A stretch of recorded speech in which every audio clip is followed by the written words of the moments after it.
It's often exciting to look to the future of UNO, what it might be like in times to come. Sometimes, though, it's important to stop and take a good look at the past of the university, the people and the happenings that help make the excitement of future history possible. With this in mind, join me for Reflections in Time.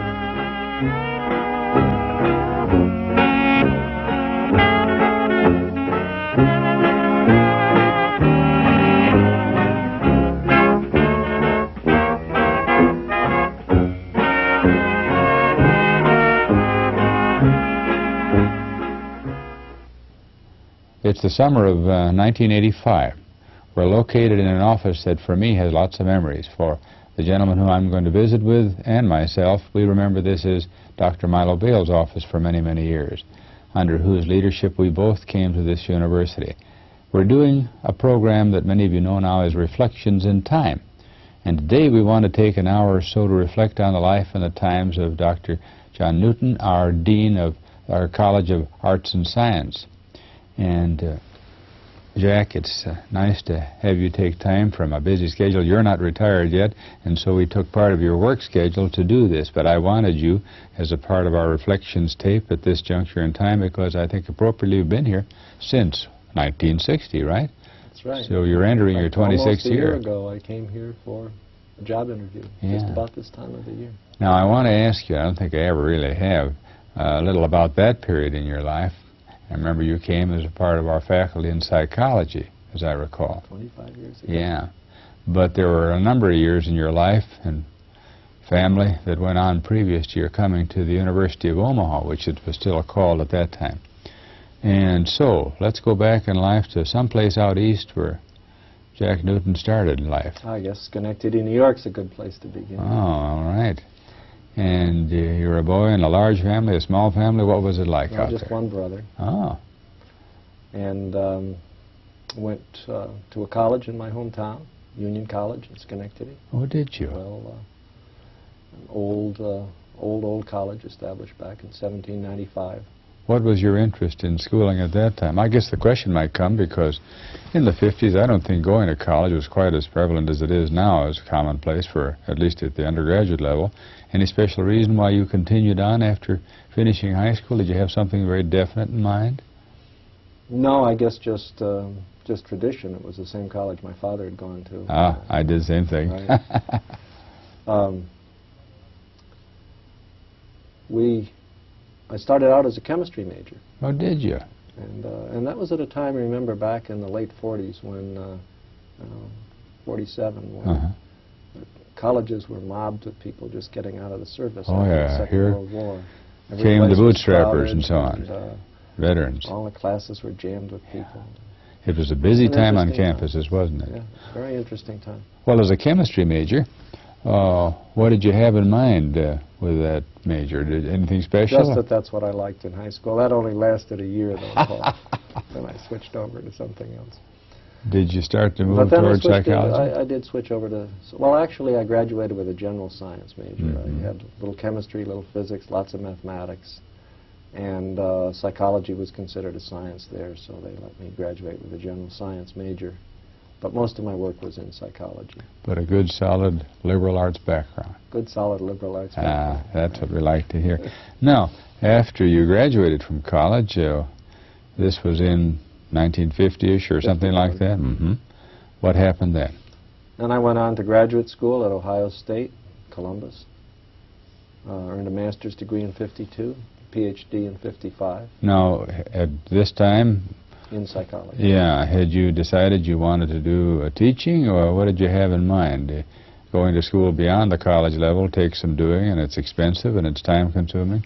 Had you bent toward teaching then? Teaching was pretty much a goal, although at that time, and it still is true, that there were lots of jobs open for psychologists in other areas, and industrial psychology was an interest.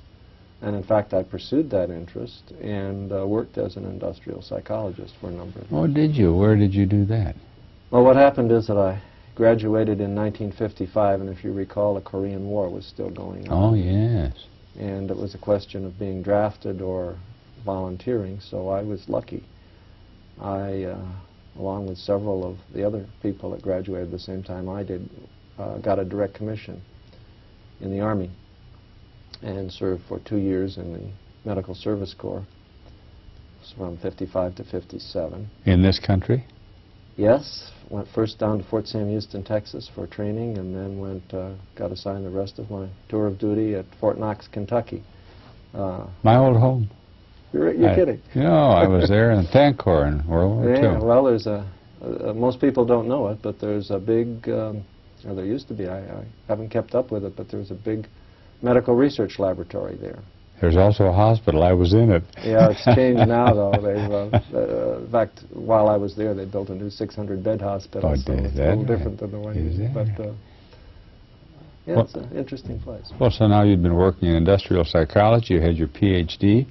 I think one thing we ought to catch up on, too, because I'm quite sure by this time some of that had happened. What about family? Were you still a bachelor, or had no, I got married just before I graduated. Oh. And before your undergraduate or graduate degree? No, before my Ph.D. Where did you and Ann meet? Never asked you this either. Met in Columbus, Ohio. Did you? At Ohio State? She grew up about 90 miles away from where I grew up.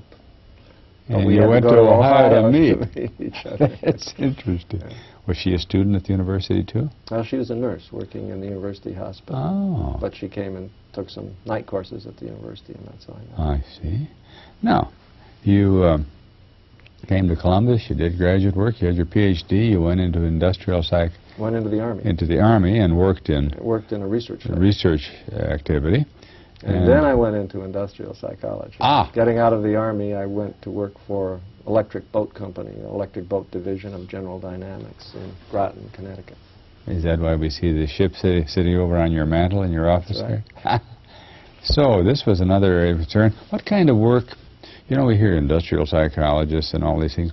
What kind of work does an industrial psychologist do? Well, they do lots of different things. The work I was doing was mostly human factors, what's called human factors engineering, and that's concerned with designing things to make it easier for people to use them. And at that time, that was in the early days of atomic submarines. The Nautilus was the first atomic submarine, and it was still new. And they were just building the second atomic submarine at that time, the Seawolf. Oh, interesting place to be. It was a really interesting place because everything was new and nobody really knew how things worked, and it was an interesting experience. I spent a little over 3 years there. And you were involved in design possibilities for various things that were part, let's say, of a submarine? Well, steering and diving was, you know, how do you control a submarine in depth, and how do you keep it on course? And we got involved in a lot of other things, too. And a lot of personal factors that relate to people using equipment, I suppose. Yeah, right. Interesting. Well, somewhere along the line here, now you've got to get into teaching because in a few years you ended up here. Well, I mentioned that when I graduated from Ohio State, a number of colleagues of mine, a number of other students there who graduated at the same time I did, got direct commissions in the Army, too. One of them was a fellow named Bill James. For heaven's sake. Who I'd known all through graduate school. We were in the Army together for several years. And he came here to Omaha in 1957, and I went to Groton, Connecticut in 1957. So around 1960, he gave me a call and said, hey, I'd like you to come out and look at Omaha University and see what you think of it. We have a job opening. So I did. So and I liked it, and I was about ready to change from atomic submarines to college teaching, and worked out very nicely. Well, I knew, as you know, Bill James well, too. He did some early pioneering in television work here at the University of Omaha many years ago. He was chairman of the psychology department when I came here. In fact, Dean Thompson had just retired in 1960, and he had been chairing the psychology department before that, in addition to being dean and a number of other things. So Bill took over from him, and Bill was faced with the job of recruiting people right at that point. So he recruited me, and as I said, 25 years ago, almost to this day, not quite, but within a few weeks, I was sitting in this office talking to Dr. Bale. Yes, we all remember those those visits, don't we? It was interesting because back in 1960, you probably remember this too, Paul. A new faculty member was interviewed by every single dean on the campus. Every dean. And so I interviewed all the outgoing deans and some of the incoming deans. I was interviewed by Dean Thompson and by Dean Harper, both, because Thompson was going out and Harper was coming in. I was interviewed by Dean McGregor and Dean Flaster, both, because one was coming out and one going in as Dean of Students. Even the Dean of Students interviewed new faculty members. Yeah, that's right. Interviewed. It was interesting because I saw more history of the university that way. And of course, interviewed by the, let's see, I'm trying to remember now, it was Dean Gorman in the College of Education. Right. Yes. By, I think, Dean Woods in the, what was then the College of Adult Education. Now is College of Continuing Studies. And so I met all of the old timers that, that you remember. Yeah. By the time you decide to come or not to come to work here, you know all the administrators in the space of probably half a day. That's the way we operated in those days, wasn't it? Interesting. Now, this is a little tougher one to answer, probably, Jack. But what I like to have people do on these reflections on their time at university is sort of think back to the first time they came here. You had a phone call, as you said, from Dr. Bill James, and you had a friendship with him, and you were a colleague of his in school, but so you decided to come out to a place you'd never been. This is probably as far west as you'd been for a long time, from an eastern background like you described to us earlier. You recall, as you came to Omaha and the university, what struck you? What was it like? What first impressed you or didn't? Well, the first impression, of course, was the airport when you come in. When you came in, and the airport in 1960 wasn't anything like Epley Field. No big deal, really. It was just a little tiny brick building that had room for maybe 50 people in the lobby. But then we came to the university, and Bill had described the university to me pretty well before. So and of course, at that time it was municipal too. That's right. And it was very small. This building, then the administration building, now Arts and Sciences Hall, was still the main building. And the student center was there, and the old library, now the administration building, was there, and the field house. And I guess that's what was then the College of Applied Arts, and it's now the engineering building. With Dean Helmstetter. Right. Yeah. That was another person that interviewed me. Oh, Dean yeah. Helmstetter. Yeah. Now, the campus must have seemed rather small, coming from Ohio State, places like that. Yes, but remember, I hadn't been on a college campus for a number of years. That's right. You'd been out in the work world for a while, hadn't you? I'd been teaching. I taught part-time at University of Louisville for a while I was in the Army, and I taught down at Fort Knox. Right. Yeah. I had a part-time appointment at Connecticut College for Women in New London when I was working for Electric Boat. So you got your foot into teaching a little bit. A little bit. Connecticut College was pretty small, so this was comparable to that. What attracted you to teaching? Anything special? Any reason why you ended up doing it? You had a good job, it sounds like, out in Connecticut. Interesting work. Yeah, research. It was fascinating work. Yeah. I guess I wanted to do something that I thought was more important than what I was doing for Electric Boat. Not that at that time atomic submarines weren't very important, because I think they were a part of the nation's defense, and they still are. But I really thought that maybe I had more of a contribution to make in the university area than I did there. Now, you mentioned a moment ago visiting with all this list of people, that many who watch this tape, and certainly as I interview you, can remember every one of them well.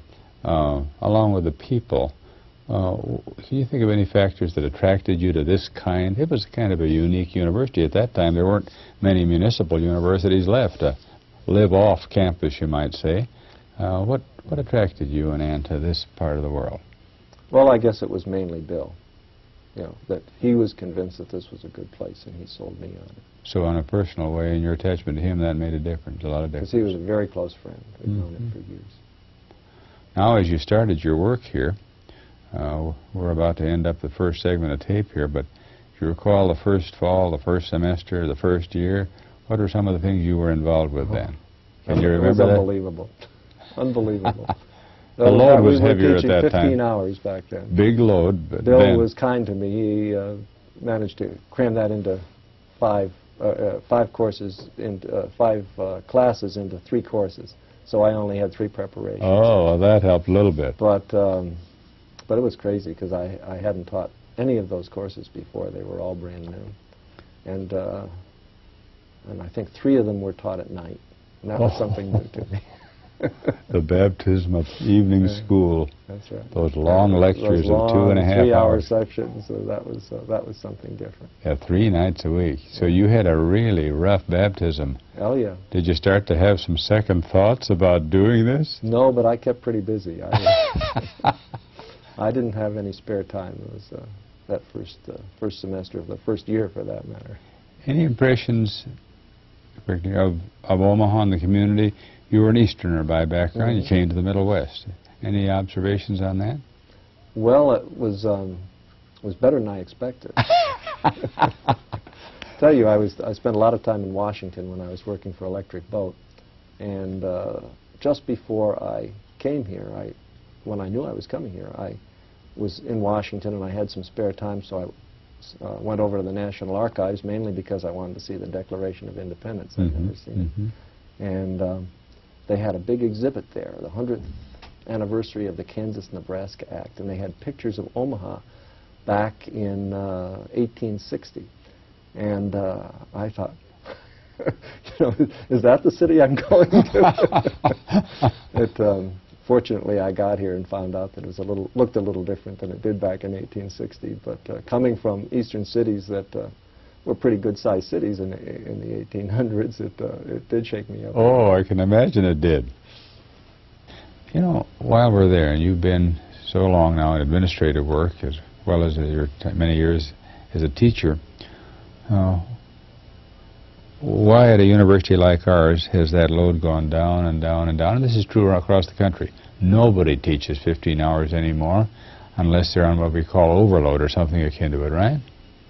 Well, not at a university this size. Yeah, yeah. I'm sure there are still plenty of smaller places where that's so. And it's because of the emphasis on research and other things, so that the teaching load theoretically should be smaller, yeah. Now, when you came here and started teaching your 15 hours, you were a busy man, adjusting to a new part of the world and a new campus and new courses that you had never taught. But I imagine as you first began, you mentioned some of those names, but there's so many others that are part of your life in your department and other departments. First of all, the psychology department of which you were a part, was it in those days, in a comparative way, kind of small? Very small, right. Of course, I mentioned Bill James, yes, the department chairman. Yes. And Francis Hurst. Fran Hurst was about the only old-timer in the department, really. He'd been here longer than anyone. And then there was a young man at that time named Dick Nicholson, who had just finished a master's degree. And he was teaching some of the industrial psychology courses. And myself, and that was the psychology department. That was it. Yeah. And now in 1985... And besides that, remember, Bill was, besides being chairman of the psychology department, was also director of, what did they call it, the Bureau of Industrial Testing and Institutional Research. So he had a substantial part of his workload doing that. Yeah, what he had as part of his load is now a completely separate unit, among other things, isn't it? That's, well, yeah, institutional research is a completely separate unit. Right. That's right. So... but any institutional research that got done back then, he did. I don't suppose a whole lot, really. No, no, I can imagine not. But I remember, too, that I think he had part of... I remember him doing a classroom utilization study, though, because somebody in the state wanted it, and Dr. Bale assigned that to him, and he had... But, of course, with his administrative work, he still also taught a fair number of courses himself. Yes, yeah, he had a regular course load. I think he taught 2 or 3 courses. Including initiating what your department started in a pioneerish way, that is television in the classroom, teaching your basic, as you still do, in our college, basic psychology course by television heavily.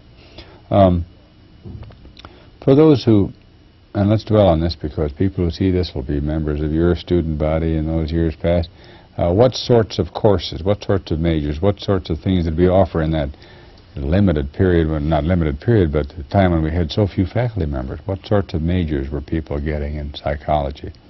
Well, we offered, it's not a whole lot different than what we have now, except that we did it on a different scale. Mm-hmm. We didn't have nearly as many courses. And before I came here, there was really nothing in experimental psychology at all. The psychology major attracted a number of students, candidly I think a number of rather weak students, who were looking for an easy major. Mm-hmm. And one of the things that Bill wanted to do was to change that. He'd already started changing it. He required had the year before that, I think, required a course in statistics of everybody, and that started weeding out a few of the people that didn't think they could pass a course of that nature. I could appreciate that. But we put in, one of my jobs was to establish an experimental psychology laboratory here. And so I started teaching an experimental psychology course, and I'd never done that before. It was, even though that was my major in graduate school, mm-hmm. I'd really never put that much emphasis on teaching experimental psychology. I'd taught mostly beginning courses and survey courses and this sort of thing when I'd been teaching while I was in the Army, while I was working for Electric Boat. So I put a lot of effort into developing a course in experimental psychology and a laboratory. That laboratory was up in what was then room 388 in this building. Mm-hmm. I don't know what number it is now, but it was a corner room. And Dr. Bale was very good about it. One of the things he did was to give me about $3,000 to buy equipment. And I knew I had that the summer before I came here, so I started. And in those days, that was a lot of money. That was a lot of money back then. And he gave me a full-time graduate assistant to work with me. And that, too, was a little bit unusual, wasn't it? I always found that Dr. Bale would listen. And if he had the resources and you made a good case, you could get them. And it didn't take long to find out, did it? No. It got a very quick answer. Yes. But I spent most of that summer and a good part of the fall just ordering $3,000 worth of equipment for the psychology lab. And then designing experiments and so on for students to do. I remember when we were smaller sitting in the faculty lunchroom and you're talking about some of these things in experimental areas. You were very interested and involved in all those things, and so that was a interesting part of your life there. We bought equipment so students could do standard lab experiments in perception and learning and this sort of thing. And, got in some very basic stuff in the way of experimental psych. Now, here things were rolling along in the early 60s, and you were teaching. It sounds like you were enjoying yourself, working hard, but liking it and developing experimental things. And this went on for how long for you, Jack, as a teacher? As a teacher without any administrative responsibilities until 1967. And then Dr. Janes took off, didn't he? Your friend went to Oklahoma. Went to Oklahoma State. Yeah. And is still there. I visited him down there several times, and he's still at it. Still going. Now, when this opportunity came for you, it's a decision a lot of faculty members, or some faculty members, have. Not a chance to teach as much as they did or do research, but to administrate. And in those cases, administrate along with doing some of these other things. Well, remember back, before we get onto that too much, Paul, it might be interesting to reminisce a little about the fact that back in 1960, you mentioned research, but there weren't very many people doing any research at all on this campus back in 1960. Yeah, I was going to ask you. That's one of the, perhaps the 15-hour teaching load was one of the reasons for that. Right. We were considered by Dr. Bale, at least, and you know the philosophy that we were a teaching university. Almost, but again, period. I didn't have any problems with that. One of the first things I decided after my first semester here was that 15 hours had got to stop. I didn't think I could take that semester after semester, and I wanted to do some research. I was interested in it. I had been doing research for Electric Boat, publishing articles, and So you so I into that decided I mode. wanted to continue that here. Mhm. And I think the second year I was here, or maybe the third, but I think the second I started it, I applied for a grant from, a research grant from the National Science Foundation. And that was unheard of. Nobody on the campus had ever applied to a federal agency for a research grant before. Well, this was something I'd been doing for years. All the time I was working through Electric Boat, I mentioned I was in Washington a good deal, and I was dealing with federal agencies, and I knew how to write research grants, and so it was very natural for me to do that when I came here. But that put the university in a turmoil, because nobody had ever done it before, and they didn't know how to go about it. The bureaucracy wasn't geared for that. And we didn't have any department that related to grants and proposals, did we? No, we didn't. And so I got together with Harold Kiefover, and we figured out, and you remember Harold, of Oh, course, indeed. and we figured out how to grind this through the mill of the administrative mill that it had to go through, and how to. One of the interesting facets of it was that the university had no overhead figure for, and so they couldn't apply for any overhead monies. And that was a normal and still is part of a grant That's request, right. isn't Yeah. it? The university has obviously many overhead expenses. You have to light and heat the buildings, and you have the administrative people to pay, and the bookkeepers and the accountants, and all of the other people that make that keep the university running are part of the university's overhead expenses. But you were pioneering usually here. in federal grants, you have a federal agency come in and do an audit of your expenses, and then they compute what your overhead is according to a formula, and you can then use that figure in applying for grants, and so you can tack on such and such a percentage to your grant request with many agencies, and that goes to help reimburse the university for its overhead costs. Well, nobody knew how to do that back then. And so we worked it out with the National Science Foundation that all our costs would be billed as direct costs. That's all of the costs of the university would be billed for as part of the contract. So we didn't have any overhead, but we had a contract that had all of those costs built in as direct costs. And it worked, and you got the money? And then the next year they had an audited overhead figure. So you got into the 20th century as far as grant writing I went. kind of take a little pride into bringing the university into the 20th century as far as grant research is concerned. I had the first one that was ever given to the university. Is that right? Now, interesting you mention that, because so many people think of the Bale era as being a heavy emphasis, 15 hours we've talked about, heavy emphasis on teaching students, undergraduate programs, and that was about it. But you also said that he gave you good, solid encouragement when you made a request that you wanted to do some experimentation, you wanted to do some of this grant work.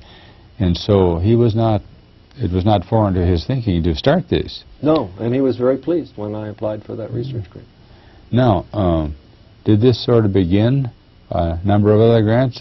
I think of people like Merrill Brooks and some of these other people. We started to get more of this, didn't we, in that period? Yeah, shortly thereafter, a committee was formed, and I can't remember the year, but it was back in the early 60s. Yeah. A committee was formed to be a grants committee. I think it was 64, 65. Mm-hmm.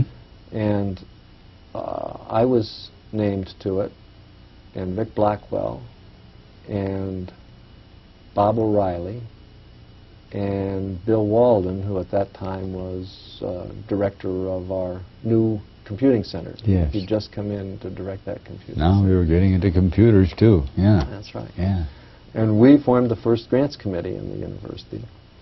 And it was our job to try and encourage people then to apply for grants and to figure out ways for them to do it. And that was an interesting time in the university's history, too. And we were really just now, with your beginning with that grant you described, really starting to get into this. And that was a period, wasn't it, too, Jack, when there was a lot of grant money from National Science and other yes. available, right? And just in a few years, huge amounts came in through Title VI, for example, which enabled us to purchase all kinds of equipment for different departments. Mm-hmm. Through the National Science Foundation, let's see, undergraduate grants.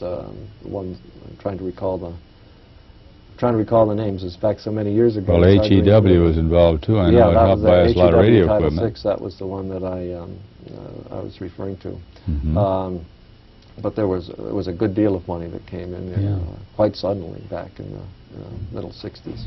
You know, when you mention this, and I'm glad you did and that we paused there, did this start in your thinking to change the university in some way? Oh, there's no question about it. I'm certain that I would mark that as a major change in the outlook of the university. But a gradual one? Change in the way that we started to recruit people for positions, and it was gradual at the beginning. I think it accelerated, and now, of course, this is a normal way of doing business. Yeah.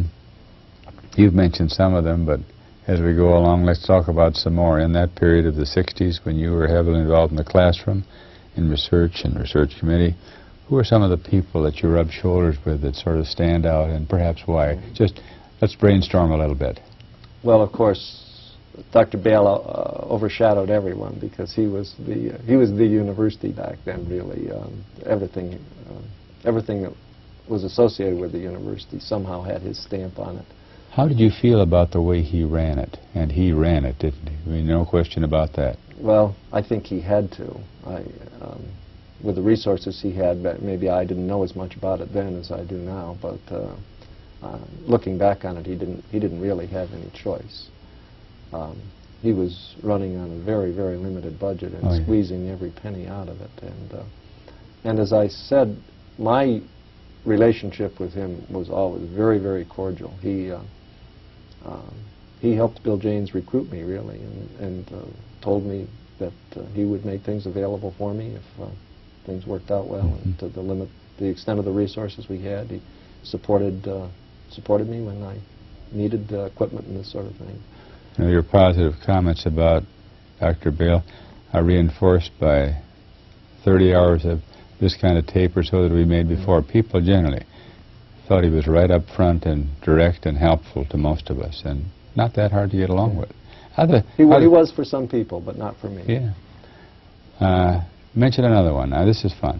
Well, there were a whole group of people that came in 1960, the same year I did. Kirk Naylor was one. Oh, yeah. And Anston Marston, who developed the engineering college, he came in 1960, the same year I did. And, of course, in that same group, Bob Keppel came in 1960 in the chemistry department. An outstanding teacher. Yes, outstanding, unfortunately deceased. Yes, yes. Ray Means from the library came in that year. So I became good friends with all of these people because we were all in the same boat. And remember, the faculty back then was quite small. What was it then, 100 people or so? Slightly over 100, perhaps. That was about it. We could fit in a fairly small room for meetings. And you knew everybody, and I kind of miss that. I suppose I've continued it more than most people around here. I still know most people, but it's a little different. Oh, yeah. One name you mentioned that was heavily involved in our future and has been now in our past was Kirk Naylor. Observations, if you would make some on him. Of course, he had a position then that doesn't exist now called Dean for Administration. Yes, yes. And I'm not really sure, to tell you the truth, I'm not really sure what he did. I don't to this day know what a Dean for Administration was. But he was sort of Bale's sort of right a vice hand. president, but without that title, Yeah, I guess I thought of him sort of as a vice president. Yeah. We've never had that in terminology, have we, at this campus? No, the conventional wisdom, I guess, was that he was Dr. Bale's hatchet man. That he did all of the dirty jobs that Bale didn't want to take the blame for. But I never really felt that way. He was wonderful to work with and a very pleasant, positive person, wasn't he? Yes, he was.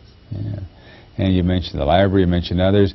All these people, and also what you mentioned just a few minutes ago about a slightly changing emphasis gradually into a different kind of university, where we were, as you came here and as I came here a few years earlier, a teaching university at the undergraduate level with some graduate work.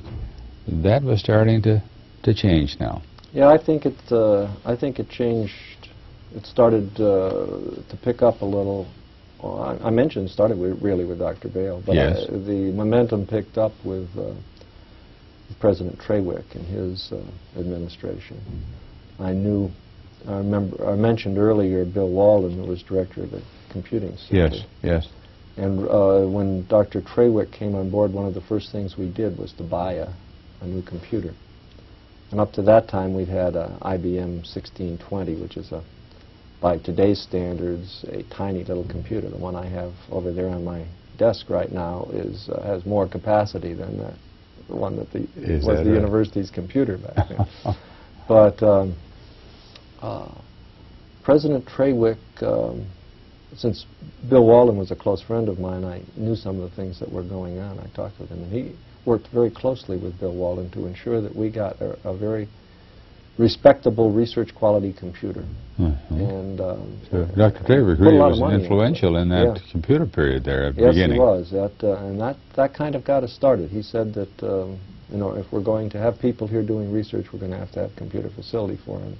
And so we got an unusual computer. I can't remember things like model numbers and so on now, but it was built by National Cash Register Company, and that we got the computer and we got some contracts to develop some software for it and so on at the same time, and we were right kind of in the forefront of computing in those days.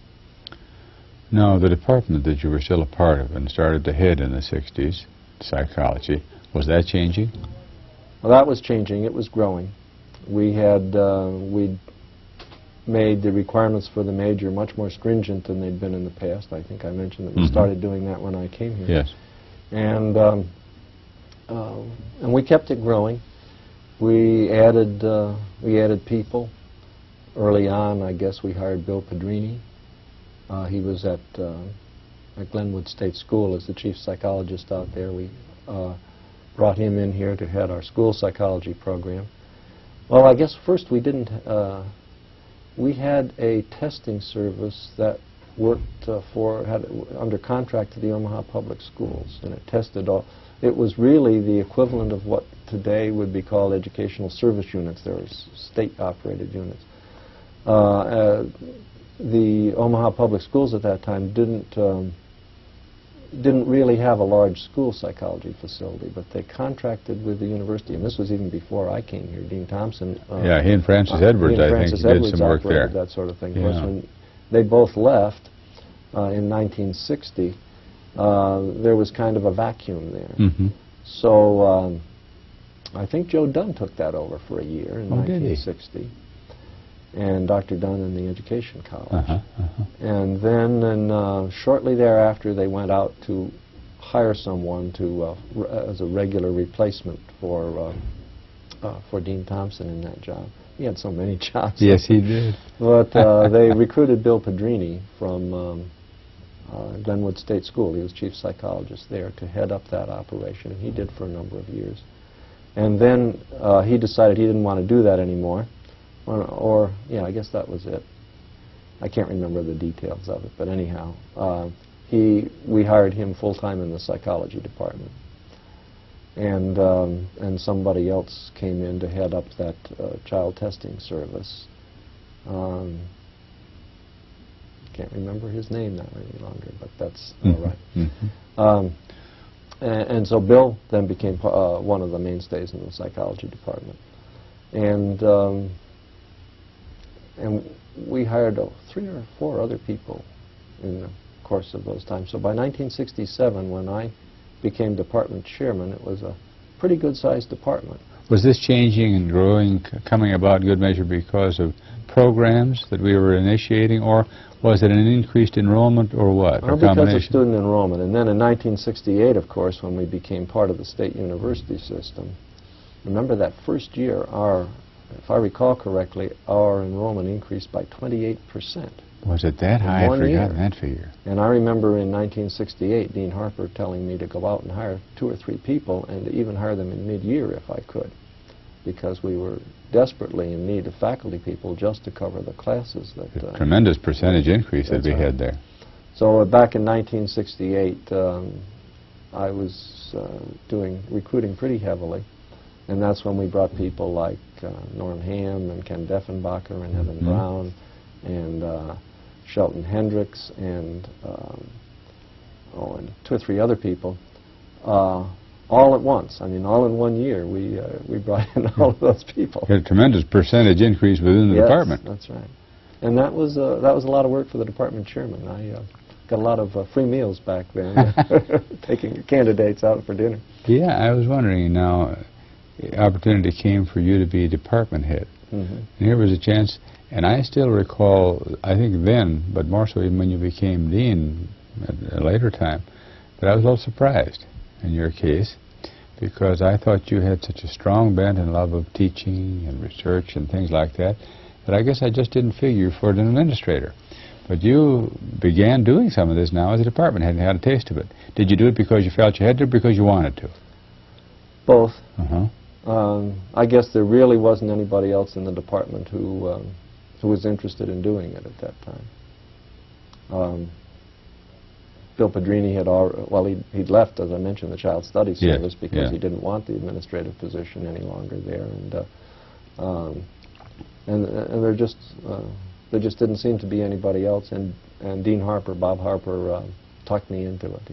He told me he thought I was the man for the job. All right, and you tried it and turned out to like it.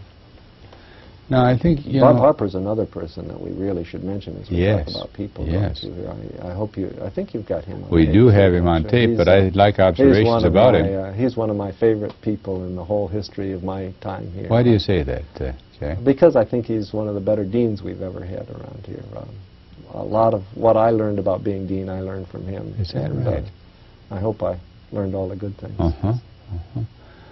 So you felt... I'm not sure he's adequately appreciated by all of the people. Because I think many of us think of him, first thing that comes to mind is not his work as dean as much as his strength as a real academician and a scholar. But he combined those qualities in your mind with leadership that were fine as a dean. Excellent dean for 10 years. Now, your first taste of administrative work and leading, you might say, how'd you like it? As a department chairman? Yeah. Well, I'd had good example. Bill James insisted that things be done rather democratically in the department, and I just continued what he'd been doing. But then, up until that time, most of the work was not done by the department chairman. I found that out a little later. The dean and the president did most of the work. I remember Bill telling me that he was called into the dean's office and to be told who would be promoted that year, for example. Nowadays, the department chairman consults with faculty and decides who they want to recommend for promotion, you know, and a good bit of the work is done in the department. Things like salaries? It was done by the dean and the president. Salaries, too? Yes, I remember Bill telling me that the dean called him in, told him not only who was going to be promoted, but what their salaries were going to be. He had the salary list all set when he at that time, then, told them what their salaries were. The department head mainly did a little recruiting, or initial recruiting, and worked on schedule and course offerings, huh? That's right.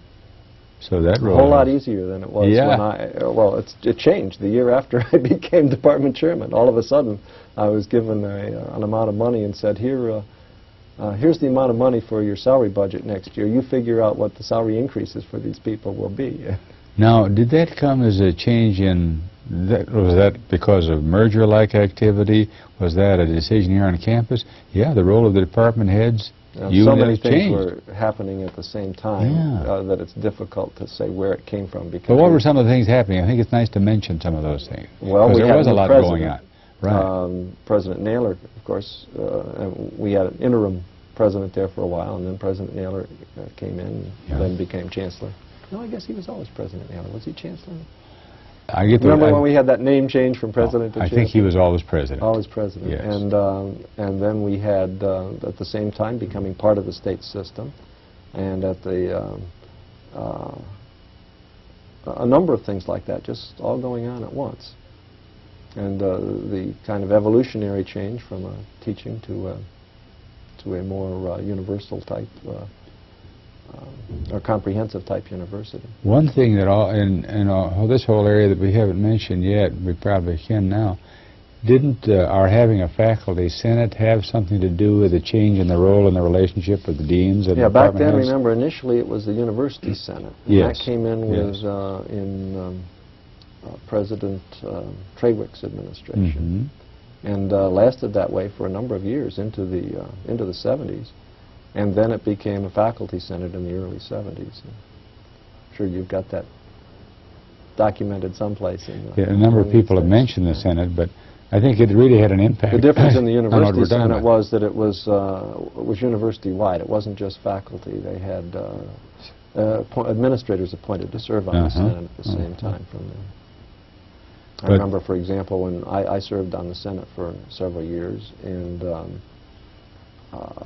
Dean Carter, for example, who was at that time dean of the graduate college, was an administrative administrative representative to the senate at that time. There were other people in the administration who served on the senate.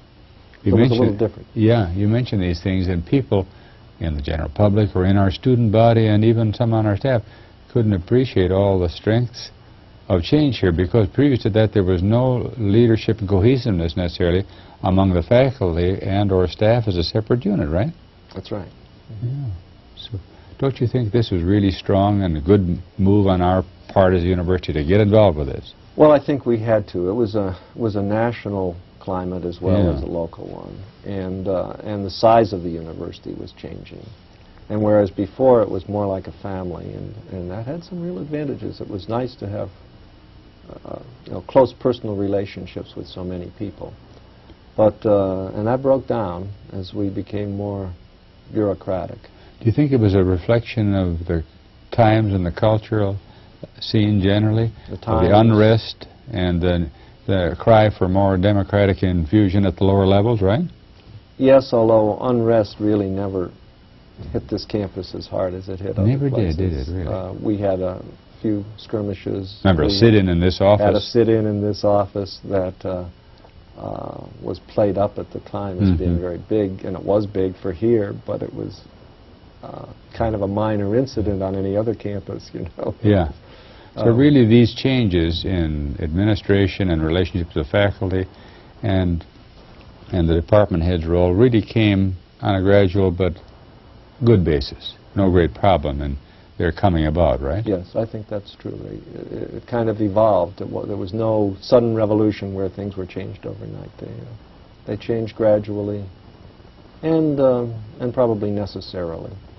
You know, one of the things that changed during this period, and on this segment of our tape, I think we have time to talk about this, the student body, when you came in '60, really wasn't very big. No. But boy, did it move. You mentioned one percentage figure, but 28%. Yeah. What do you think were the main reasons why our university has grown over the years to what is now, in the 1985, as we record this, around 15,000 students? I'm really perplexed by that question. I don't really know. I don't either, and I wonder, we've just grown and grown. I remember back in the early 60s, a large percentage of that student body were military people. Oh, heavy percentage. And we don't have any of them now, or very few of them. Some people would say, wouldn't they, at least on that maybe the merger as a part of the university system made a lot of difference. That certainly did. There's no other reason for a 28% increase the first year. It has to be that. And yet at that time, didn't we start to lose a lot of our out-of-state students because of out-of-state tuition that we started to charge rather heavily? Yes, we lost most of our students from Council Bluffs. They've gradually come back, but I guess now that's no problem because of the extraordinarily lenient rules that we have for establishing residency. I don't know of any other university that has such lenient rules, so the state boundary isn't quite as important as it used to be in terms of cost and change. Yeah, everybo's a resident now, but when you look to see what high schools they graduated from, you find them that maybe they didn't all graduate from Omaha high schools. Now let's really move definitely to a monumental period in our history in terms of change and what it meant, at least in future years, and that's the merger with the university system. with the University of Nebraska at Lincoln and with the Med campus. I was heavily involved in that. Tell us about your involvement. I was very active on the faculty senate at that time, and got appointed to a committee that was designed to work out the details of how we would get along together particularly among the Omaha and Lincoln, between the Omaha and Lincoln campuses, but among all three campuses. And committee I served on, I'm trying to recall who else was on it. Dean Carter, who was Dean of the Graduate College, was on it. Dean Kennedy, who was Dean of Education at that time, and myself, and Dean Harper. What did you personally think of this oncoming merger? Did you like the idea? I know we all say what it had to be, but originally I opposed it strongly. I thought we should be set up as an independent state university. No question about the fact that we had to seek some other source of financial support. We lost 2 mill levy votes. Mill levy votes. Yeah. But afterwards I became convinced that this was the way to go. And it seemed to work out fairly well. I sometimes think it might have worked out even better if Chancellor Hardin had stayed on when he was, remember he left shortly after. Right after the merger, he left to become Secretary of Agriculture in the Nixon administration. Yes. I liked his ideas. As we sat with this merger committee, I can remember sitting there with groups from all campuses and him telling us of what his plans were. And those never really got spelled out, but his plans were for a unified system of education within the state where the campuses would work together. They'd maintain their identities as campuses, but that they would work together. The only remnant of that now is in the graduate area where we still have a single graduate college.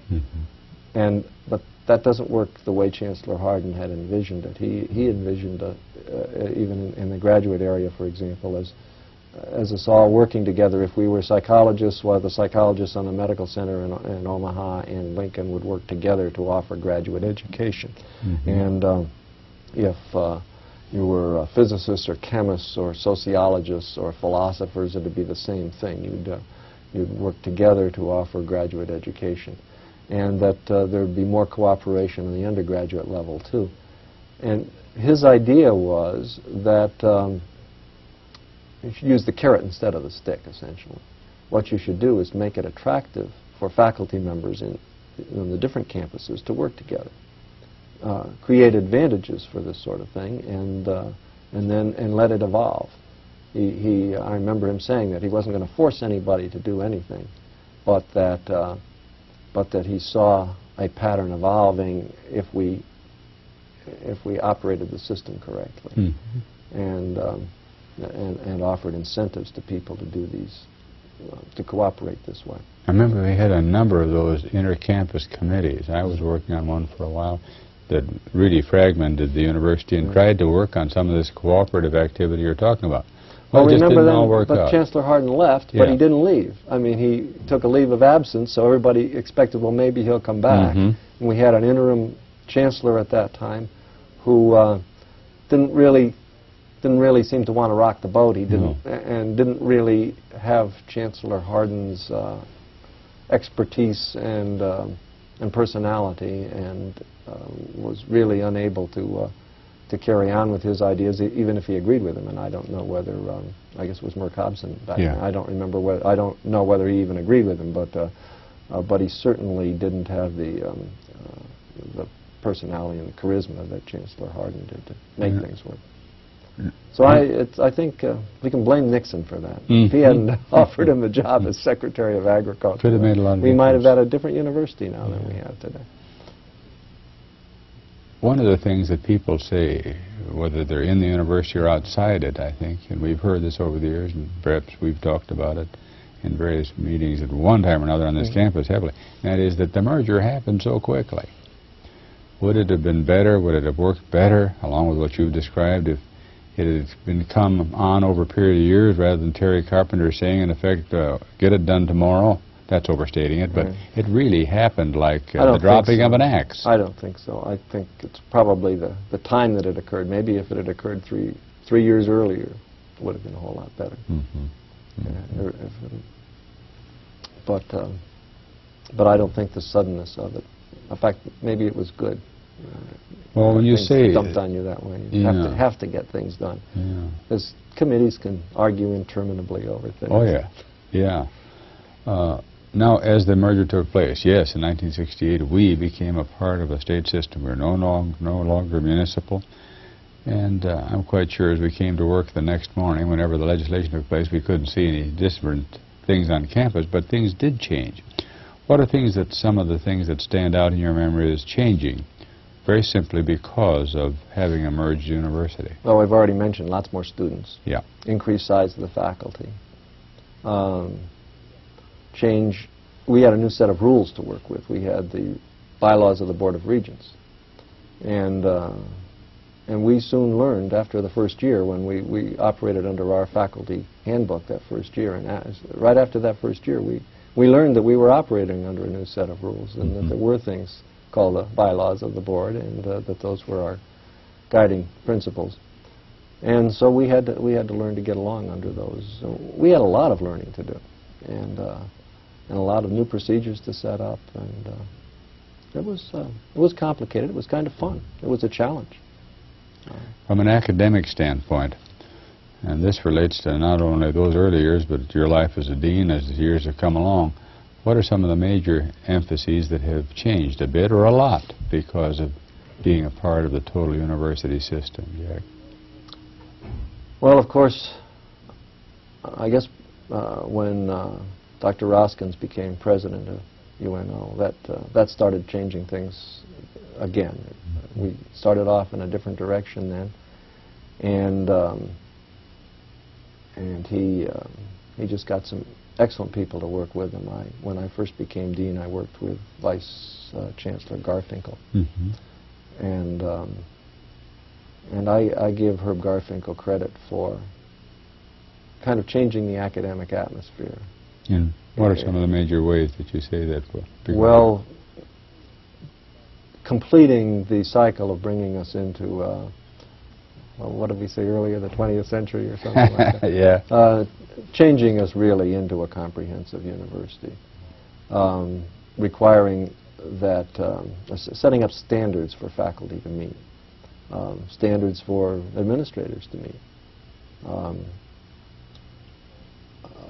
Herb Garfinkel was a marvelous scholar, and that just infused everything he did. Going into his office for a meeting was like a lesson in political science every time I went, because that was his discipline. Government was his discipline. And he applied this to all of the work that he did with you, and it was and he would quote you from one of the founding fathers, usually James Madison, every time you went in there to discuss a problem with him. He would tell you how James Madison would have handled it. But the university changed markedly at that time. President Roskin's emphasis on international programs, for example. When I first moved into the dean's office, the Center for Afghanistan Studies was a brand new program. Yes. Tom Gutierre had just joined the administration of the university as director for the Center for Afghanistan Studies.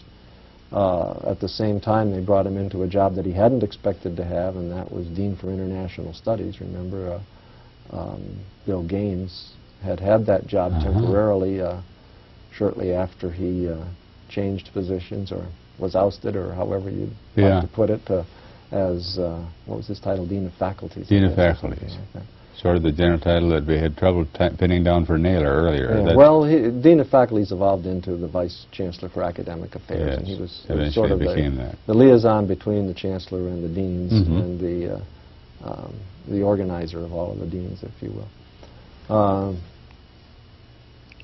Gaines, I think, did a miserable job in that position, but one of the things that President Roskins did was to get him out of that position and bring in Garfinkel, who did a fine job and established policies that we still follow today.